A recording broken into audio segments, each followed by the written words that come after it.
Good morning, everyone. First of all, a very warm welcome to the first inaugural event of the Jindal India Institute this semester. We are pleased to host a book launch and book discussion on the book India's Energy Revolution, Insights into Becoming a Global Power, edited by Professor Annika Bose, Associate Professor, Jindal School of Government and Public Policy at the O.P. Jindal Global University. We're also very happy to have experts from the field who've contributed to the book with us today. They've joined us virtually. Mr. Parvej, who is the Chief Operating Officer at eOxigen Automotive. Ms. Rishu Garg, Group Lead, Center of Study of Science, Technology and Policy. And Mr. Debmalya, India Lead Energy World Economic Forum. Thank you so much for joining us today. We also have an expert discussant with us, Dr. Gopal Sarangi, who's present here. Sir is the Associate Professor and Head of Department of Policy and Management Studies, TERI School of Advanced Studies.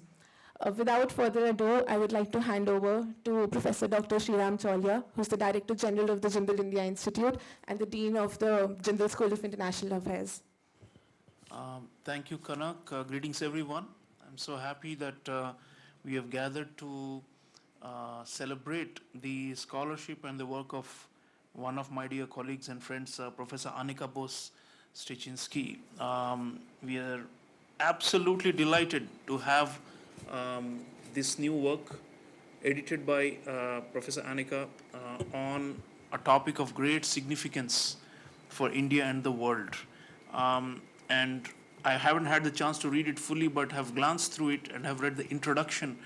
And I can say that this genre of transition studies is of high value.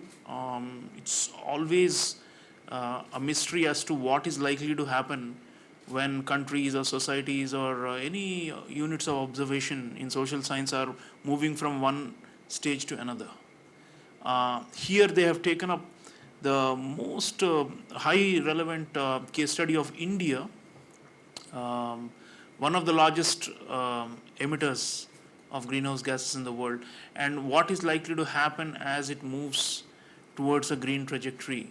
And the kind of topics and issues they have covered in it range from traditional fossil fuel issues to wind and solar and nuclear and electric vehicles and you name it. Everything that is part of this great transition to green has been covered in this relatively slim volume, but the kind of chapters are so comprehensive. I think if somebody wants a primer on what is India's current status of transition and what are the major obstacles as it tries to move forward, you can get everything in this single volume. So it's really fantastic work. I think Professor Annika has highlighted the prospect of India as being one of the solution providers to the global climate crisis through meaningful action. And at the same time, they have looked at systems and institutions in a very deep and a profound way. So it's not simply what the commitments are that we have made in Paris or in Glasgow or Copenhagen at the global summits. What they've done is they've actually delved deep into each sector. And they have, she has commissioned specialists for each of these fields who know what they're saying and who've been studying it at great length. So, and it's a very sober kind of an analysis where what they're showing is that India is on the right path, but India also has great ambitions for high economic growth, our targets for 2047 of Viksit Bharat, and also the title says of becoming a global power. All these mean, of course, that we will have more emissions. There's just no doubt about it. The question is how we can mitigate it, and also what are the elements of justice and fairness that can be brought into them. So it's a complex issue. It's not simply our right to grow, as people often say on these climate issues in the global south. What Professor Annika and her colleagues are saying is, yes, you have a right to grow, but you also have a right, you also have a duty to protect your own commons, and you need to do it through carefully structured interventions and policy changes. So in every realm, what they're showing is India has a target, India has announced an ambitious goal, and how is it going about it, and what more needs to be done for it to reach that end goal as during this transition. So I'm really impressed with the work. I am not a specialist on any of these fields to really dispute the claims being made, but those of you who are into energy studies, who are into environmental studies, who are into ecological issues, and who are into the study of climate diplomacy and negotiations at the international level under the UN framework, all these things, all of you will find this, I think, very enriching. I hope that our students and fellow scholars will use it. It's a very updated work with latest data and statistics as of last year or even early this year. So it can be a very, very wonderful reference work for those who are looking to write and think about these issues. So I want to congratulate Annika and her team for making this happen. And I must say that while we do say that in the G20, we are the fastest and are in fulfilling the Paris climate goals compared to the remaining 18 member states and the EU. The point is we also have bigger challenges because of our level of development and all that compared to many other G20 member countries. So really the question is not of what we are doing right now, but what will happen 10 years or 20 years. That is the transition period that is being covered in the book. So to a great extent, they are also looking out for the future. Usually, social scientists, we are good at analyzing and explaining what has already happened. But the transition studies is about what is likely to happen and how realistic and how well thought out are our strategies or methods to achieve our goals. So here, I think this book makes an important contribution. So I would strongly recommend it. And frankly, it's been written in a style. I want to commend the editor, Professor Annika, because it's been written in a style for non-specialists also. So you don't have to be a climatologist or a specialist in energy economics or something like that to be able to read this. This is quite accessible and written in a fashion which, in a way, even a little bit for general readers. It's not even very hardcore academic also. So what I find is it's very easy, a lot of case studies, a lot of grassroots examples from rural and urban India, and they're showing an India that is on the move and something that is changing, hopefully for the better. But the big point is you need to actually look at these empirical evidence closely and on that basis come up with deductions as to what is working, what is not working. So I think policy studies, transition studies, and of course ecology, environment, energy, planning, all these things are encompassed in this. So it's an interdisciplinary or a transdisciplinary work and something that's quite accessible and reader friendly. So let me congratulate my colleague, Professor Styczynski, for doing this. And I know she's a very, very committed person.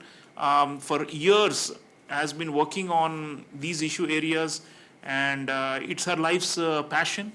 And it's so good to see that scholars are translating their calling and passion and commitments into readable books like this. So once again, congratulations, well done. And at the India Institute, we're going to promote the book and make sure that it's widely covered both through our website and across our network, so that people get a better sense, a more empathetic sense of what India is doing. Internationally, there are all kinds of notions about whether India is a climate rogue, quote unquote, or a climate hero. There are two narratives out there. I think this book, what it's saying is that India can be a hero. It's not yet one, but it can be a hero. And I think that's an important contribution, and it's worth reading how this hero's journey transpires. So thank you so much, and once again, congratulations, Annika and team. Thank you so very much for the acknowledgement. Also for the Jindal India Institute for having me, and us as contributors to the book and discussants of the book. Thank you so very much, Sriram. I just want to give you a few ideas about how I arrived at the idea of that book or the topic as such. It must have been late 2015 that I arrived in India, and I knew I would work deeply on energy and mobility transition-related things. It took another 4 years to have the opportunity to actually start to think about a book. And yeah, actually the pandemic gave me the time to look at this more closely. I knew I couldn't do it alone. It's way too big of a topic to do justice to, so you need to reach out to other people. And I wanted to make it more than just an academic piece of work. So I wanted to reach out to people who know the field, right? So then in May 2020, we had a first online workshop. Some of our online participants were probably online back then as well. So we thought about the idea of the book and how we could make that happen. Let me give you a little bit of context. So India's economic growth, arguably any growth, is energy-based. The energy use in this country has... It's very less audible. Can you speak a bit? Okay, I'll try to speak up a little bit. Okay, so let me repeat. India's economic growth, like any growth, is energy-based, right? The energy use in this country has doubled since the year 2000, and we are expecting electricity demand over the next 20 years to require an additional capacity of 850 gigawatts, which for me as a European, it is the size of the EU power system. So if you think about just, building a new power system of the size of the European Union, then that's big. And it's an opportunity. It's a really big opportunity. We know that India is different from China. Hi, Dr. Annika. Sorry to interrupt. Can you speak a little closer to the mic? I'll try. Can you hear me a little better now? Yeah, I guess. I'll try. Okay, so we know that India is different from China in many regards, yet if India's economic growth, the population growth, the urban drift, industrial processes would lead into a similar greenhouse gas emissions trajectory that emerged from China in 2004. Clearly, if that growth was based on fossil fuels, or to a large extent on fossil fuels, we would definitely miss one of the greatest opportunities for growth in sync with sustainable development. Actually, we would commit a kind of crime, a crime against humanity, and would cause, in all likelihood, more harm to ourselves as much as on other living creatures on this planet than we would do good. And at the same time, this comes with major climate justice issues. The idea of this book is to look behind India's commitment made at the international level, get a better sense for goals, achievements, shortcomings, persistent and transient challenges of India's energy transition toward cleaner, more efficient energy. And I could already jump into goals, but just maybe to give you a little bit idea about the title. The title obviously is a play of word, but more than that, there's also a notion of power at play because of this opportunity. So how do we use this opportunity? It quickly comes to the question of investments. Money, there was India's first set of NDCs conditional on 2.5 trillion US dollar at 2014-15 prices needed to finance that very package. If I look at it more globally, Bloomberg's latest report on energy transition investment trends reckons with roughly 5 trillions needed globally per year between this year and 2030 globally. to stay within or to make Paris happen. Yeah, investment definitely plays a major role, but it is not the only driver or the only reason why things happen the way they happen. So let us, before we actually delve into the discussion, come to my vote of thanks, both to the authors who have contributed. We were in total 22 people writing this book. We have 3 of them with us today here on screen, and they'll have their time to share their thoughts and discussion points in a few minutes. I'm very grateful to the publisher who has invested the trust in us over years, in fact. It took, I guess, now 3 years to write this book.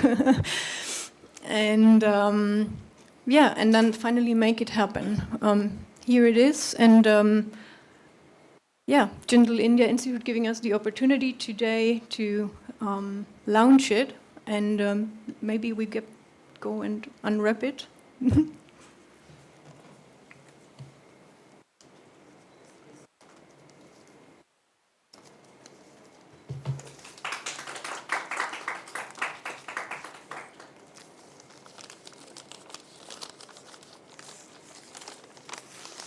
Beautiful. The best feeling to hold a new book. With India's nationally determined contributions and the latest set of it that was formulated in 2021 or made public in 2021 at the Glasgow conference, there, to some people's surprise, India said it would try to achieve to go net zero by 2070, which I think is maybe not the only country, but definitely a very late year for the net zero targets. So what do you think? Does India actually need that time, or shouldn't that target be moved up? Because my notion is, in the debates, we already hear that we actually would try to push it for an earlier date. But let me hand over to who's first here. Debmalya, would you like to start sharing your views on the 2070 target? Sure, thank you. And thanks for everyone who's in this call, all there present, and apologies for being online for this. So yes, I think India has set for itself a target to become net zero by 2070. Closer to timelines, we have a target of 2030 where India has announced 500 gigawatts from non-fossil fuel generation. What it actually means is 50% of our electricity need requirements from non-fossil fuels. And as of today, if we look into the renewable capacity that India has, it's around 180 to 190 gigawatts. We need to ramp it up very quickly because the time frame is just 6 years to reach what we have determined. So the question arises, are we on path? We are. Things are happening, but the acceleration at which it needs to happen, that may be not to the scale that is required. Okay. Last year, giving an example of what happened last year, renewables, India installed around 13 to 14 gigawatts against are required, if I look into, if we have to achieve 500, then that number is quite jacked up to say around 30 to 35 gigawatts. So while we are doing a lot, but the requirement is all the more faster. So I don't think there is a requirement to change that, because that is not what we would like to do, because 2070 anyways is an extended timeline. We are going great. There are many things which are also coming up to support that. Apart from just renewables, we have batteries, which is coming up in a very big way to support the growth of renewables. And then we have the hard to abate sectors, which also needs to be cleaned, and that is where hydrogen comes in a very big way to decarbonize that sector. If you have been following what has been happening over the last few weeks and even last budget, there has been a renewed focus on nuclear back again. Because what has been the discussions, and even at World Economic Forum where we discuss, we find that maybe net zero may not be achievable if nuclear does not come back in a very prominent way. And that is what exactly you heard in the budget this time, that India will be focusing on Bharat modular reactors, that is small modular reactors, which is a compact version of these big scale nuclear reactors. So that is where I think many actors are now joining back the race to make this happen. So I don't think there is a requirement to anyway shift those targets. Let those targets be there. And India, I think, works beautifully when you have targets set for itself. So yeah, I think we are on track. Thank you so much. Thank you for bringing up the nuclear aspect.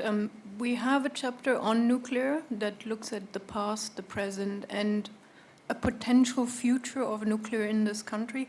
I just came across a comment by Dr. Kotkar, who is an advocate of nuclear for India, and he says currently we have less than some 6,600 terawatt hour per year electricity consumption, and required to be 4 times as much. How do you get there? And nuclear is definitely one of the options. We will have a debate in class actually on Wednesday, so everyone on the table would be is warmly invited to join us in class 7 p.m. on Wednesday to follow the debate over, what could be the role of nuclear in this country. Thank you so very much, Debmalya. Let me move on. Rishu, what are your views from maybe the DISCOM's perspective on the target itself? Is that too far away, or would you say, well, we actually need the time to get the DISCOMs ready?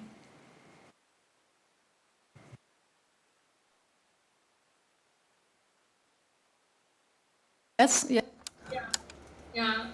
First of all, I would like to thank Annika for giving me this opportunity, and congratulations to all the authors who have contributed to the book. The question of whether the net zero target is too far into the future, I think it is a bit complex, and it must balance several factors when we look at it from Indian perspective. Definitely from the development needs, fairness in the global climate responsibilities, and also in terms of its scientific urgency. So while I see that it might not be too late,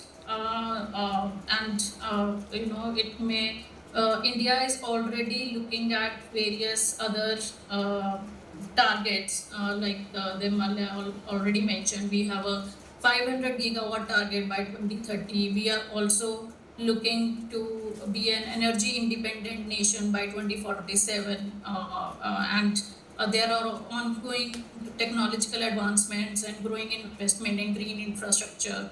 There is decline in the renewable energy costs. All these make us very optimistic of achieving a faster progress than 2070 when we talk about the net zero. But I think we also need to understand that India's per capita emissions remain low compared to developed nations, which have historically been the primary contributors to this. So India's stance, I would say that it should be equitable, and it should consider the principle of common but differentiated responsibilities.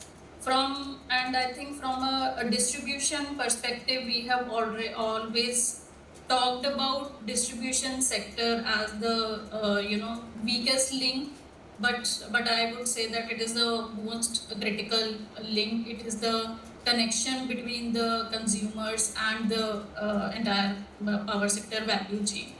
But based on our understanding and based on the discussions that we have day in, day out with the distribution companies of various states, I think we would still need that time to gather ourselves, particularly when we talk about the distribution companies, to have a smooth transition to a more RE dominant future. There are a lot of initiatives that needs to be taken. There is lot of capacity building, skill training that would be required at the DISCOM level to move to this future more smoothly.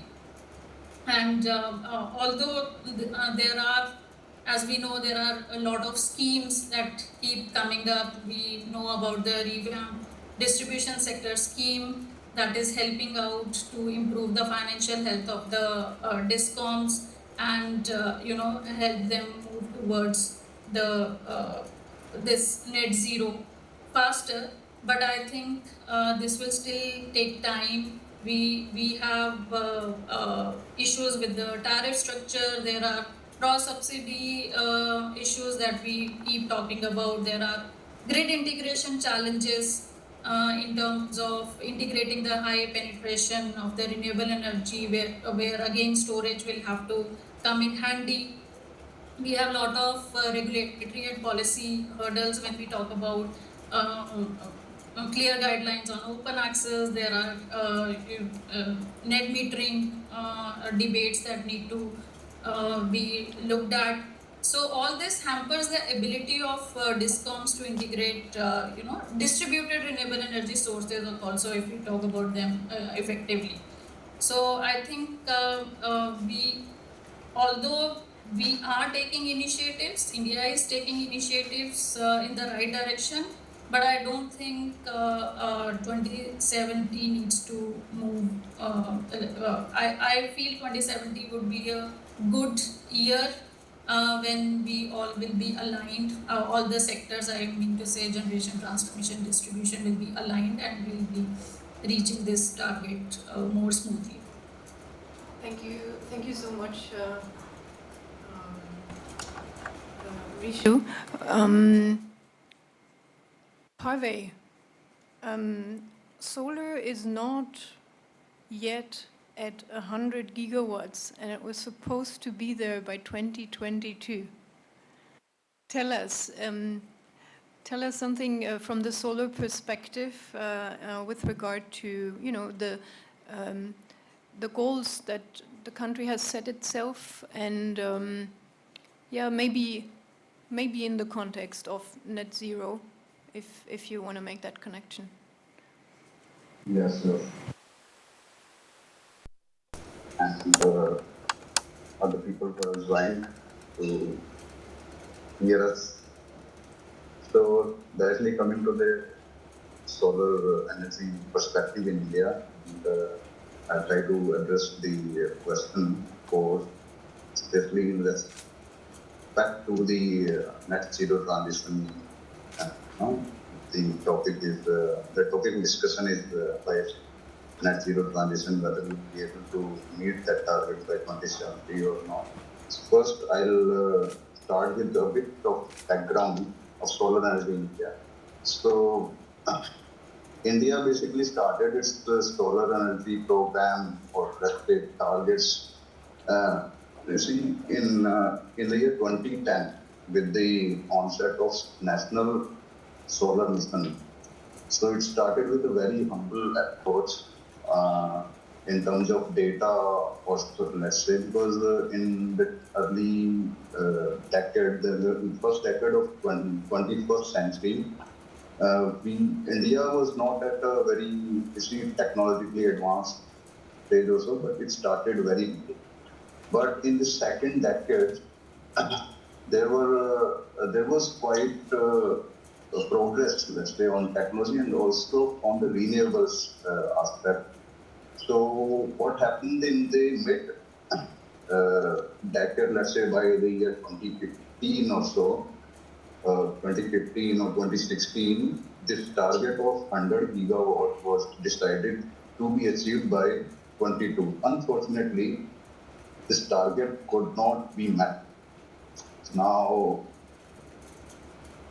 it was achieved around a capacity of 60 or 61 gigawatt, let's say, by December 22, exactly 60.81 gigawatt. And the breakup was grid connected solar energy. And grid connected solar energy, the target was 60 gigawatt. There we could meet around 52 gigawatt of solar energy.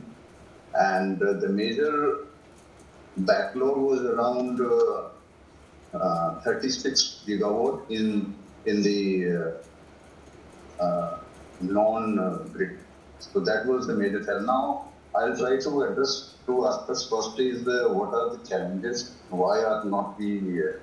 Why did not we get to achieve this target? There are, obviously we can straight away say that these are the challenges, but we have to first deep down. I'll just briefly mention that what are the challenges, and these are more, sector specific, let's say. We can't generalize solar energy in a let's say in a single format. So the idea is the transition is not more of it is more than the production. That's my takeaway from the whole discussion of us. It is more about it is also about the adoption at the larger scale that we have tried to, I have tried to take up in this chapter, that solar energy, why is it not picking up? Is it the problem at the production level? Is it problem at the adoption level? And more so, we can also explore the angle of sustainability also. Sustainability at each level, including the production, consumption also. So the idea is that the challenges are integrated. By integrated, I mean to say that obviously production scales that have its own challenges. Then the users. Now users, I mean to say that all the stakeholders, including the stakeholders and the users. Users, I mean because India is a very now diverse country in terms of population. So rural areas have its own challenges, its own perspective, and also the urban areas. Now, unfortunately, in India, the policy stage or the policy angle, we have not been able to specify and the usage of solar energy at these and in these rural and the urban and the commercial or the industrial. So this is the challenge that is the major reason, I would say, if I summarize it. So that is the one thing. Obviously, the socio-technical transition in clean energy, particularly let's say solar energy, that is majorly driven by the accelerated change for the, let's say, the low carbon energy system and the availability of affordable and large-scale solar PV technology, because at the end, economics or the finance plays the major role in the adoption at the large scale. We can talk about environment or sustainability, but at the larger scale, the final challenge will be the economics. Are we able to play at that scale? Are we able to provide at that price or not? So that is the major reason. Now, what are the reasons for the economics? Obviously, that those vary depending on the segments, as I mentioned earlier, including the stakeholders and also the region-wise. Because each state in India has their own, has its own challenges, I must say. And now I'll just try to answer that in response to the net zero targets. Now, thing is that in the year 22, we were not able to match that 100 gigawatt of solar power generation, solar power capacity. Now, obviously by 2030, then by 2047, mid targets, and by 2017, whether we will be able to match that target of solar energy or in general, let's say, clean energy transition. Obviously, the previous speakers, they have talked about this, that obviously we are and we should be optimistic about the targets, the scenario, the policy. No doubt about that. We will be, India is progressing in terms of technology or economics, GDP. But there are concerns, including, I think the previous speaker mentioned about whether we will be able to do in the backdrop of development or not. That is the major concern. So the idea is, I will say only one thing, that any development which is sustainable, that remains in the long term. That will be my uptake, that transition is not just limited to the production, it is much more than the production. There are aspects of adoption, whether it is sustainable or not in nature, that we have to gaze and think. Only then we will be able to hit the target especially in the long term. Otherwise, as we had observed, especially in the last decade, that in the year around 2015, 2016 or 2017, there was a kind of perception in the country that obviously there will be a boom in coming years or so in clean energy, especially in solar energy. What happened then, the large scale, the large players specifically, invested a lot in solar parks, but after a few years or so, that didn't pay well. So there was a kind of pre-COVID, I'm saying that there was a kind of dismal approach among the players, large-scale players, regarding the investment. So the concern, my concern is that that scenario should not or may not happen again, especially in the eyes of the investors. So that investment scenario, I am more concerned whether it will be the same, I mean, whether it will grow at that stage or not, that is questionable, because obviously it will be dependent upon other factors, including the political and the economic condition in the country, definitely. Hey, But let me interrupt you. I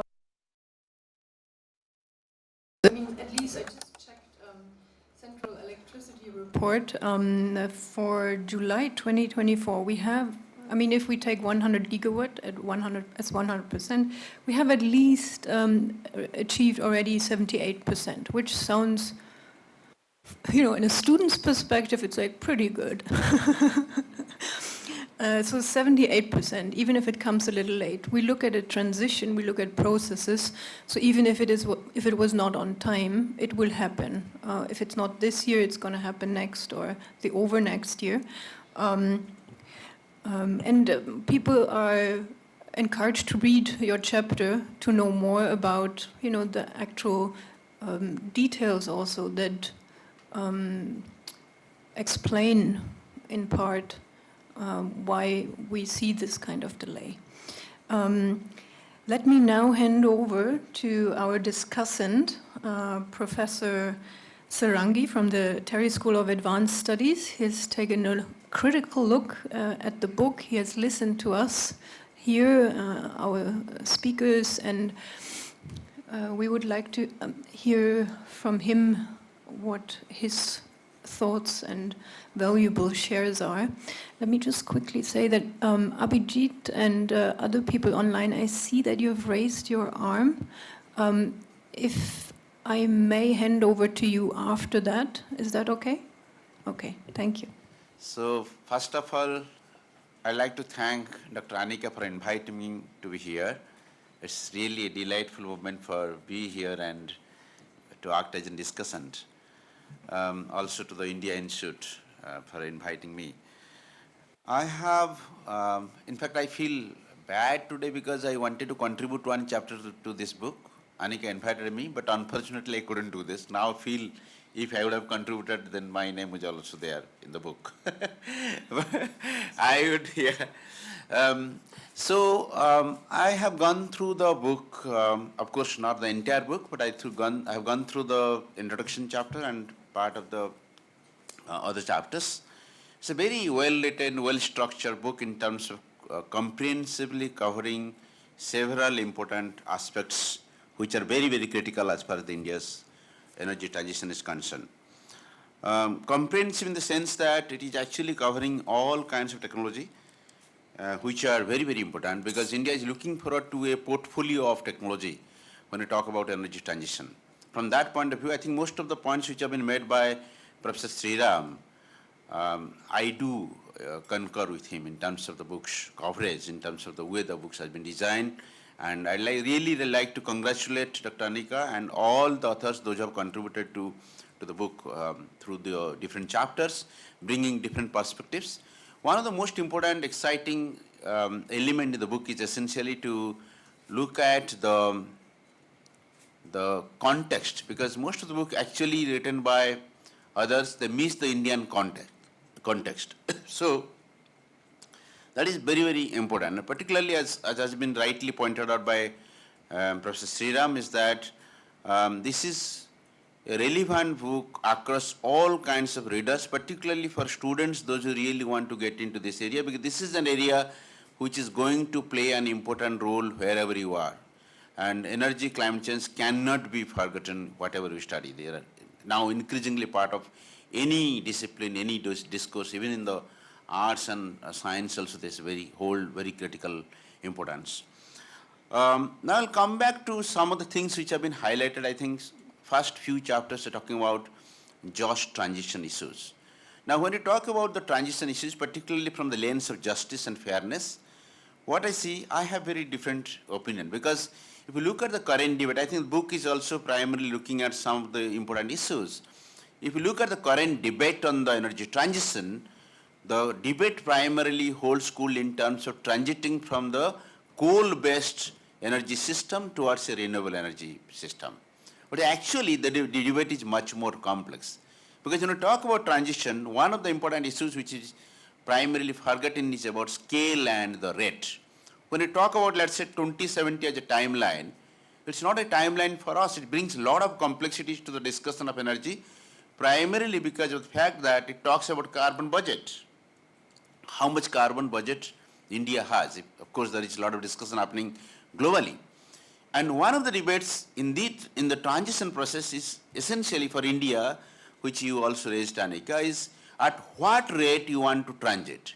Will it be incremental or is it going to be radical? And that holds significance for a country like India, because given the country size, given the kind of energy that are being used in a country like India, so it is very important to think of whether you need to go for an incremental approach across all possible subsectors in India, or do you also want some sectors moving at a much faster rate? And why I'm saying so, because it's no more a choice for India. India is a responsible country, definitely has to transit from a coal-based energy system towards renewables. But there are also international pressures. Let's, for example, you talk of the CBAM, carbon border adjustment mechanism, coming in a big way and kind of creating an indirect pressure for the industries in India to become green. India is exporting huge amount of steel and aluminum, particularly to Europe. So if it is not transiting to a green regime, then it will be problematic for us. That's one question. Second question is also about, when you talk about transition, what is being missed out is essentially the question of the focus that we are not laying on the decentralized energy systems. If we talk about 2022 target, I don't really want to look at the numbers, but the important point which you missed is actually the target is 40 gigawatt, but we only achieved 10 gigawatt. Why? It's primarily because of the fact that the ecosystem has not been created. I belong to a village in Orissa. I know the story. If you want to, let's for example, I deployed in my home in Orissa a 3 kilowatt solar system. But if the system gets wrong, it's very difficult to find somebody to quickly repair it? Where is the ecosystem?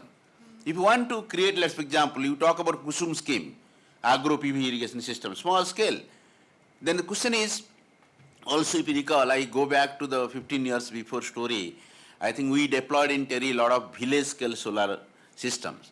Now nobody knows about what happened to those systems. A lot of small scale systems which have been deployed, these are dead ends, they are decades. What happened to those things when we talk about transition? There's nobody discussing about the transition happening at a household scale, happening at a in the agriculture sector. I think that particular area also requires some kind of research. Of course, there has been a lot of focus recently with the Surya Ghar scheme of the Government of India, but how do you actually translate that into realizable translation in terms of green regime is something which is very, very important. Okay, so if you want to stop me, I'll stop here. Otherwise, there are several other questions also which I want to really work on. Well, at this moment, let me stop you and let me kind of revert you to the solar chapter, because that is actually looking at such questions. So the introductory chapter is very much an overview, but you know, that's why we have these experts. So the solar chapter very much discusses all these, you know, ecosystem aspects, right? The Just Energy Transition chapter also deals with that. I really appreciate that chapter as well. Yes, thank you. By Dr. Banerjee, and Yeah, exactly. The climate justice aspects in the coal sector transition. Absolutely. You mentioned CBAM. I think it's a topic we would have to cover in a follow-up. The debate is ongoing. Very difficult to create a carbon price that is kind of working both within the EU and in India and across the world. Carbon budget, I don't know if we have to discuss. I know that is kind of... part of the book, I'm just highlighting here. The carbon budget is kind of exhausting, no? The actual question is, what is the fair share India would have to have from a historic emissions perspective, and how that can be remunerated, no? If there's no space for the carbon, then how can that translate it into money? I would argue. No, yeah. So thank you so much. I hope we win you for a follow-up on this one to contribute. My initial concern was, what if India becomes the new China? Not necessarily politically, but in terms of its emissions. Debmalya, do you feel fit to answer that question? How likely is it that India will follow China's tremendous GHG emissions path, let's say 10, 15 years down the line? Do you feel ready to answer that question? Okay, let me try. Yes. Now, if you see where China is today, it is forecasted that the emissions in China will be peaking by 2031. Okay, and then it will start to reduce. That is what analysts predict. For India, it's much later. As per BNEF's new energy report, it says that India's energy emissions will peak by 2038. Okay, that is the time when it will peak, and then of course it will start reducing. So are we going towards China? I think, you know, when you look into the energy demand and how it is increasing, you will find India's energy demand in the last 2 years has been increasing at a pace which is far apart from the global average. The global average in the last 2 years, energy demand has increased to 2 to 4%. India has been, you know, year on year, the increase has been 8 to 9%. So that's a huge thing. Now, at this stage, therefore, the question arises, and if you will see that a lot of discussions have happened that, okay, let's bring back coal. There is a lot of coal which is coming up and has been around 80 gigawatts of capacity is expected to come up, new capacity by 2031-32. So, of course, these are super critical. Of course, in the budget, they announced that there will be kind of a budgetary allocation given for the ultra supercritical power plants, coal power plants. So the question is, coal will still come up. So if coal comes up, the emissions will rise. How do you control that? You are also coming in with a lot of renewables, coming in with a lot of hydrogen in your generation mix and your consumption mix to get that down. But that's it, and that is why the year 2038, right? If you ramp up your coal till 2031-32, that means your emissions will keep rising. Okay, no matter how much you reduce your oil consumption, etc., it will keep rising to late 2040. So are we going towards China? In many ways, yes, because China has already seen its energy peak.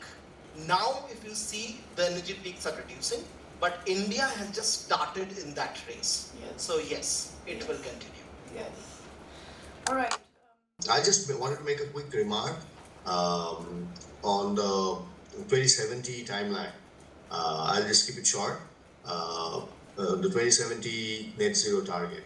While it sounds late, of course, and personally, I think most of us would agree that there are many things that India can do, which it is not, not showing so much urgency. For example, I mean, India is putting a lot of effort in solar, wind, and so on, maybe even electric vehicles, but there are many other issues. For example, demand reduction, energy efficiency in buildings. So there are many other things that can help us reduce our energy consumption, which would translate into our emissions reduction as well. So from internally speaking, we could say that. But looking at the global scenario, we see that many high-income countries have chosen 2050 as their date, as the net zero target. So if the world as a whole has to transition to net zero by 2050, we cannot have high-income countries setting 2050 as their date. They must, from the perspective of fairness, they must choose something like 2030, 2040. Only then can developing countries be expected to choose 2050. So if the high-income countries are choosing 2050, then China, India, 2060, 2070 is fair, whether you like it or not. As the saying goes, a molecule of CO2 is a molecule of CO2. The atmosphere doesn't recognize the difference between China, India, or EU. Yeah. But from a political perspective, you cannot expect India to have a 2050 target if high-income countries have chosen 2050 as a target. This is the only comment I want to make. Thank you so much. And let me tell and share that some of you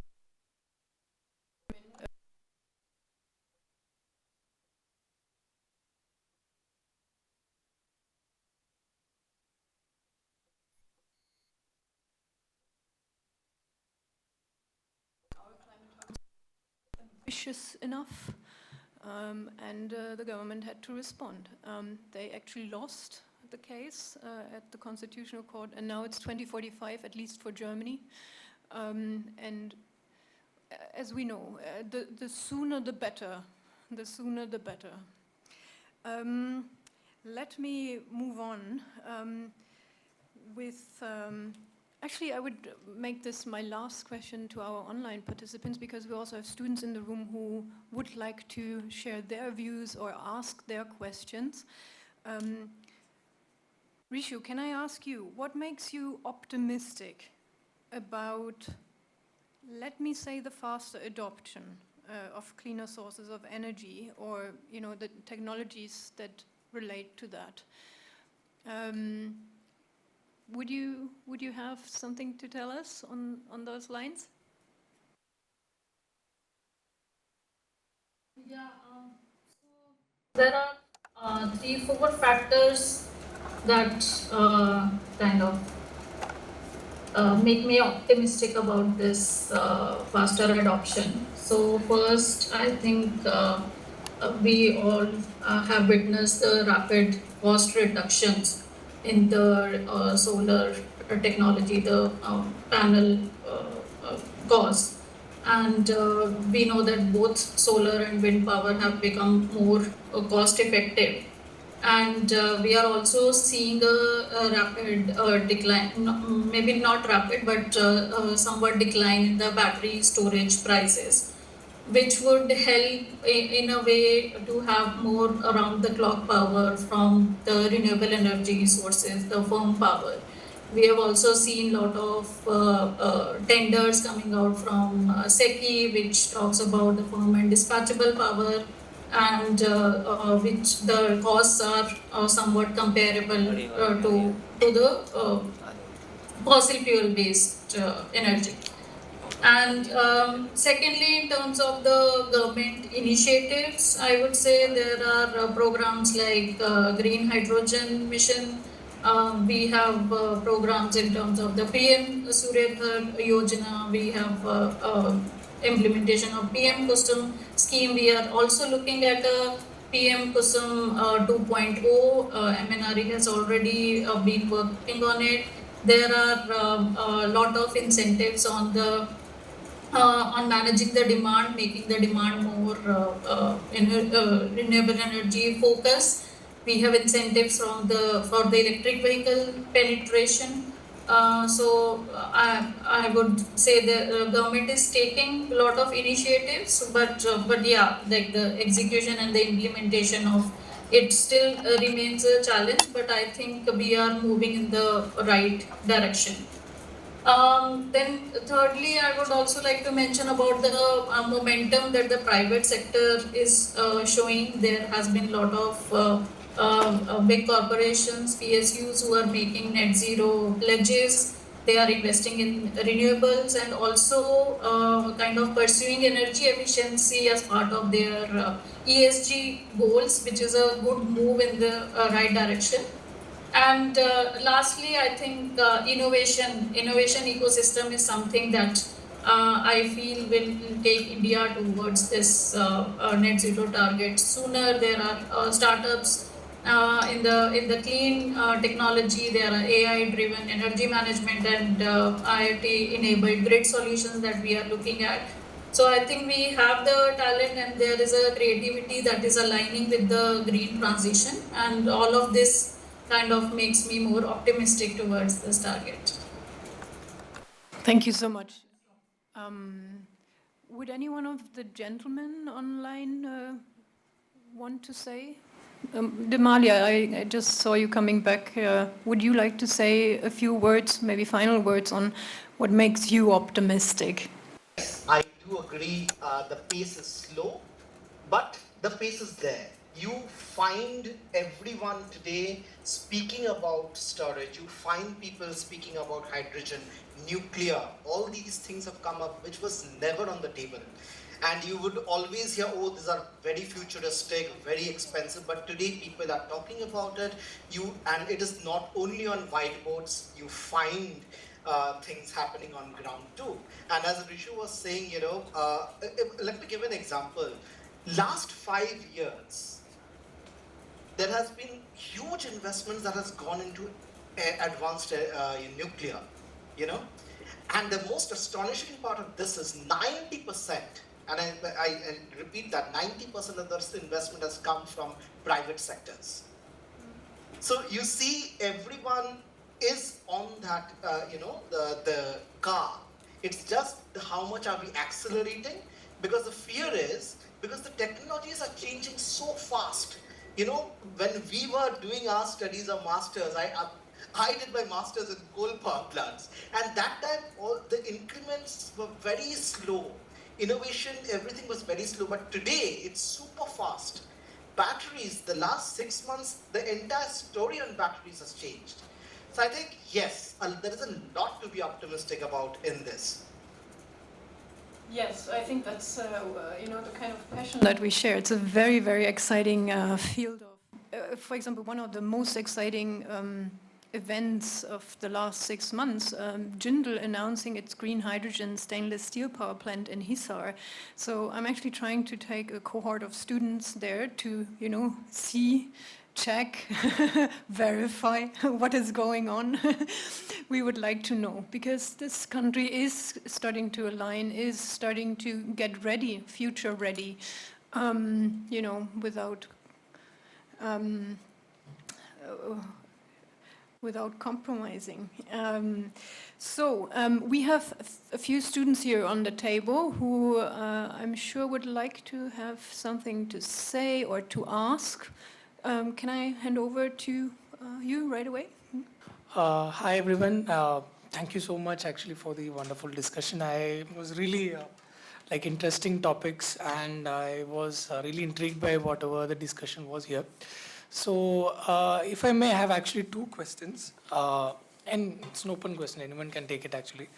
So one is regarding the circular economy in the energy sector of India, like especially because I believe circular it's an important pillar for achieving the emission reductions and especially minimizing the waste as renewables, like come into the picture. So just wanted to get a glimpse if anybody can provide on what is the like circular economy of energy sector of India.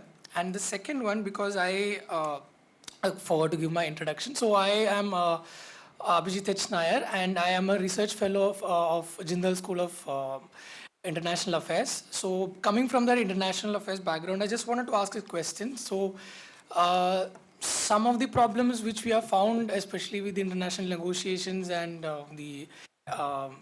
especially when it comes to the finance aspect of climate financing, there's a huge north-south divide, which sometimes brings the brings the discussions into a standstill. So just if anybody can give me a light on this, like are there like middle powers in this? Because we see in international relations, like there are like the countries which are like US or the Europe, which are like the top players, and there are like the middle powers which are coming, like the UAE, India, and all that. So in the energy sector of like in the global space, can we see some like middle powers coming in and breaking the standstill which is happening during the north-south divide, especially when it comes to the finance aspect? So I think the World Energy Forum can, maybe Economic Forum can provide an answer on this. The second question especially. May I take the first question? Yes, please. Yes. Okay, so I have some background in circular economy, teacher course on circular economy. And your question ties in very well. You notice my hand was raised. I wanted to make a short remark about the last question by Annika, that about optimism. While I agree with what most of the previous authors were saying about optimistic trends, one should not lose sight of the fact that there are some sectors where we are not seeing so much progress, some important sectors. One of them is circular economy, definitely. The other I already mentioned, energy efficiency in buildings, energy consumption, transport, some aspects of transportation, growth in petrol, diesel consumption, particularly diesel. Even if petrol is partly substituted by electrification, we still have diesel. So there are several aspects that we don't see any reason to be very optimistic in the immediate future. Now, focusing specifically on your very important question, circular economy. Now, when you say circular economy for the energy sector, it is not only about recycling solar panels. We have to think of circular economy as a whole. Anytime you reduce use of virgin materials, in any sector, you are effectively reducing energy consumption. So whether it is your bottles and cans that you buy, whether the paper you're writing on, everything, building materials, and of course solar panels, of course. So there are many studies in the European Union which show that how much energy can be saved, demand reduction, if we take circular economy and energy demand reduction seriously. I use a graph in my class. I can share it with the students afterwards. This is the US example. And the US is, as you know, not a world leader in energy transition in any way.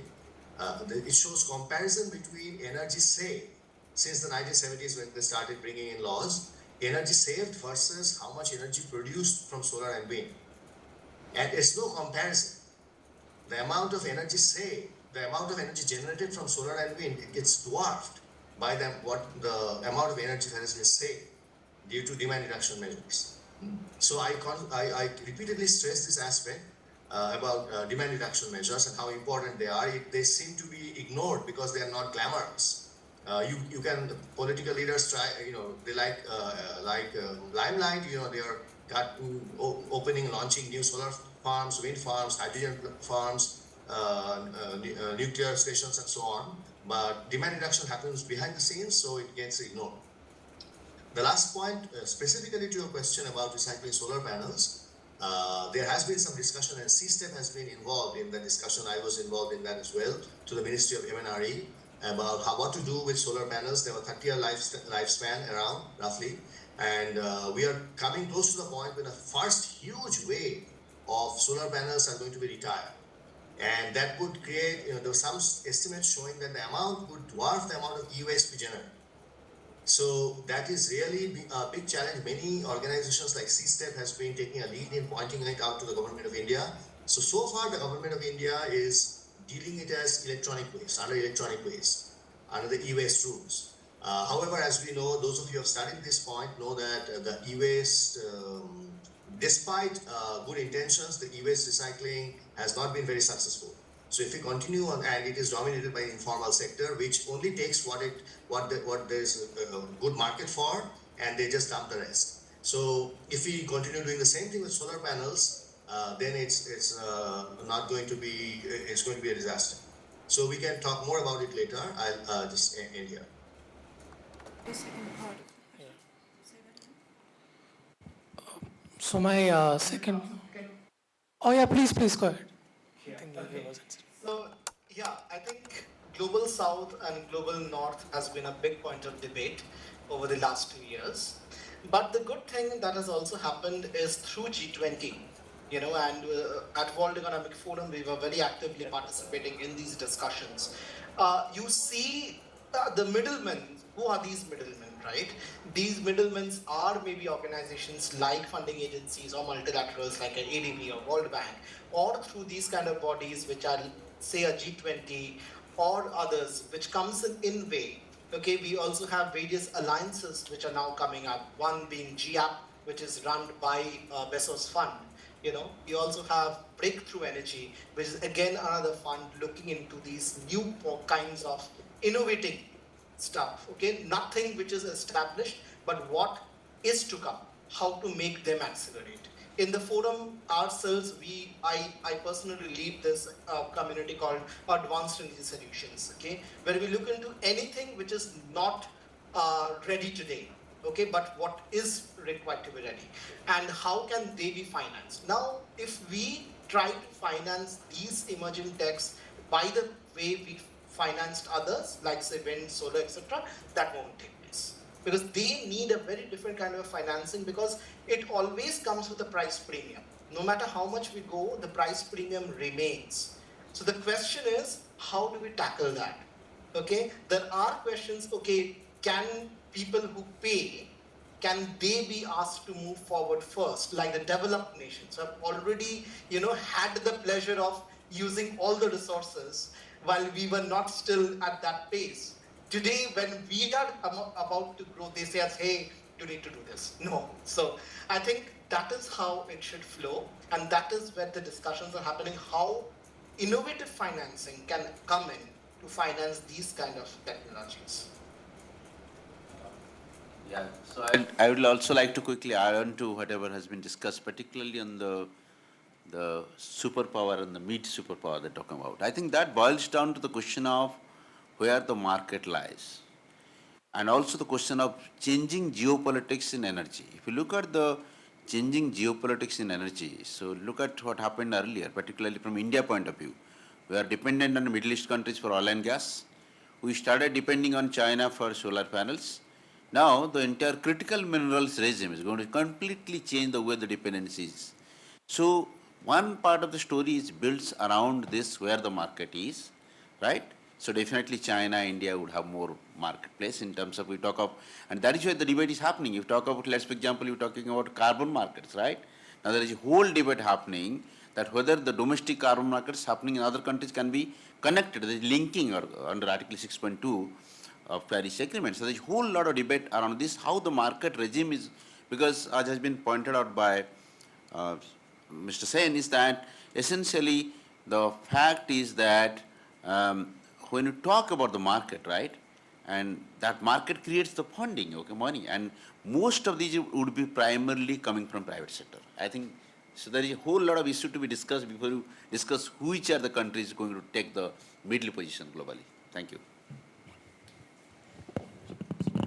All right, thank you so much. I think we have run out of time, so we'll have to come to a close. Thank you so very, very much for raising all these points, because they just inspire the next publication that we'll have to work on, the critical minerals you mentioned, the carbon price across borders, and so many more topics. Looking further into goals, achievements, shortcomings, transient and persistent challenges of not just India's energy transition, actually, no? Even if India is, in my view, one of the really big players in this. So again, thank you everyone online. Maybe I would give you 30 seconds each to say a final word. Do we want to start with you, Parvej? 30 seconds, I'm serious. Yes, sure. I'll just wrap it up. Yeah. So I'll just say that sustainability is the way ahead. Obviously, the numbers, the quantitative aspects, those are important. The challenges, policy challenges, the political everything, the targets, whether they are ready to meet or not. I will say only one word: sustainability is the go ahead. Thank you. Thank you, Parvej. Rishu? 30 seconds. Yeah, I think based on all the discussions that we had, I feel that we need to be optimistic about the targets that we have, but also keep working towards the challenges that we discussed, and see that particularly coming from C-STEP, we look at a lot of policy research, and based on the evidence that we see in our research. So we still need to work more on these challenges and see that we can push this target a little ahead of its time. Thank you so much. Thank you. Yes, evidence-based, one of the important buzzwords here. Debmalya, your... Yes, sure. First, so let me also thank you for letting me contribute to the book. I look forward. So my thing is to all of these people, young brigade out there who will be entering the task force very soon. I envy you all, because for you people, the plethora is so huge. There are so much opportunities here. So make the fullest of this. But my only advice to all of you is, please be updated.